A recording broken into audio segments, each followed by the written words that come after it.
Sepekan usai Suroto membentangkan poster ke arah Presiden Joko Widodo pada Selasa, tanggal 7 September tahun 2021, aksinya ternyata mendapatkan respons.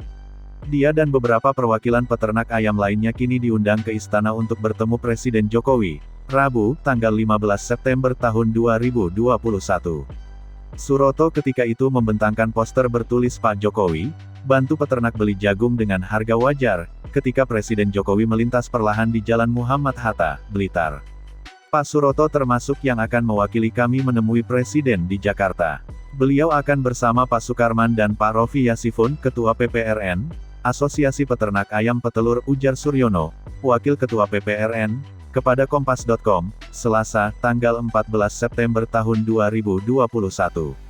Suryono mengatakan undangan dia terima dari Biro Protokol Sekretariat Negara kepada Asosiasi Peternak Ayam Petelur di Blitar. Meski ada 11 nama yang tercantum, Suryono mengatakan, Asosiasi Peternak Ayam Petelur hanya memilih 3 orang anggota yang berangkat. Salah satunya ialah Suroto, pria pembentang poster ke arah Jokowi. Mereka juga telah menjalani tes COVID-19 sebagai syarat perjalanan dan masuk ke istana.